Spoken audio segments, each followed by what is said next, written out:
नमस्कार मित्रांनो, हवामानाच्या यूट्यूब चॅनलमध्ये आपल्या सर्वांचं स्वागत आहे. आपण जर ह्या यूट्यूब चॅनलमध्ये नवीन असाल तर आपल्या चॅनलला सबस्क्राईब करा आणि बेल आयकनची घंटी प्रेस करा, जेणेकरून सर्वप्रथम आपल्याला व्हिडिओची माहिती मिळेल. तर असंच आपले व्हिडिओ आपल्या शेतकरी बांधवांपर्यंत शेअर करा, जेणेकरून त्यांनाही लवकरात लवकर माहिती ही मिळेल. तर मित्रांनो, बहुतांश भागांमध्ये आपण बघू शकता की जे हवामान आहे ते काही ठिकाणी उष्ण आहे तर काही ठिकाणी ढगाळ आहे. तर अशा स्वरूपातच हवामानाची जी आपल्याला माहिती येते की ह्या वर्षी पाण्याचा जो तुटवडा जाणवणार आहे आणि पाऊस जो आहे तो कमी प्रमाणात, म्हणजेच 80-82% पाऊस होऊ शकतो असा तर अंदाज काल हवामानाने विभागाने वर्तविलेला आहे. परंतु निसर्गाचं जे चक्र आहे ते अद्यापही कोणाला तरी कळालेले नाही आहे. परंतु आपण जे हवामान अंदाज सांगत असतात त्याच्यानुसार काही कमी जास्त पावसाचा जो पडण्याचा जो आहे भाग तो पडत असतो आणि त्यानुसार आपण आपल्या व्हिडिओच्या माध्यमातून पाहूया की सॅटेलाईटद्वारे जो महाराष्ट्रात आणि महाराष्ट्राला काही बहुतांश भागांमध्ये ढगाळ वातावरण आहे तर काही ठिकाणी मुसळधार पाऊस, मान्सून पूर्वीचा जो प्री मान्सून पाऊस असतो तो सध्या पडायला चालू आहे. तर काही ठिकाणी वादळी वाऱ्यासह रिमझिम स्वरूपाचा, काही ठिकाणी मुसळधार स्वरूपाचा जो पाऊस आहे तो पडत आहे. तर चला बघूया आपण की काय स्थिती आहे, कोणकोणत्या भागामध्ये कशा स्वरूपाचा जो पाऊस आहे तो पडत आहे. तर मित्रांनो, आपण बघू शकता की केरळ, तामिळनाडू आणि कर्नाटकचा जो काही भाग आहे तर त्या ठिकाणी केरळ आणि कर्नाटकच्या काही भागांमध्ये जो पाऊस आहे तो पडताना आपल्याला दिसत आहे. तर काही ठिकाणी रिमझिम स्वरूपाचा, काही ठिकाणी मुसळधार स्वरूपाचा जो पाऊस आहे तो आपल्याला पडताना दिसत आहे. परंतु काही तामिळनाडूचा भाग आहे तर त्या ठिकाणी पण काही स्वरूपात ढगाळ वातावरण आहे, काही विजांच्या कडकडाटासह त्या ठिकाणी सुद्धा वातावरण जे आहे ते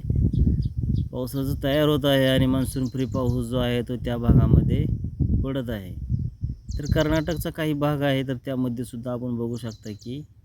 जे अरबी समुद्राकडून जे ढग येत आहेत मान्सून फ्रीचे किंवा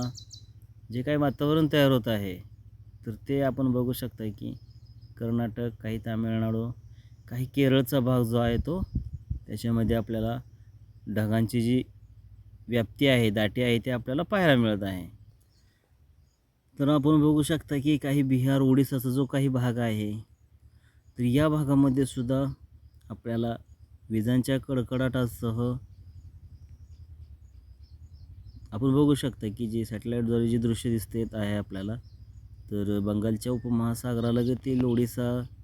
तसंच बिहार असेल हा जो भाग आहे त्या भागामध्ये सुद्धा आपण बघू शकता की विजांच्या कडकडाटासह तिथे वातावरण जे आहे ते आपल्याला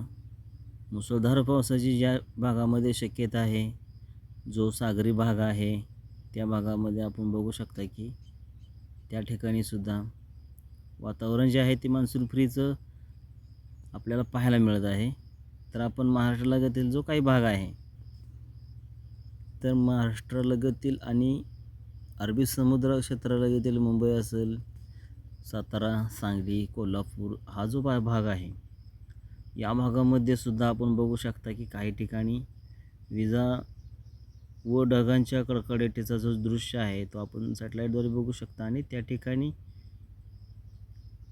काही स्वरूपात पुढील तासांमध्ये वातावरणसुद्धा बदलू शकतं आणि काही भागांमध्ये वादळी वारे किंवा विजांच्या कडकडाटासह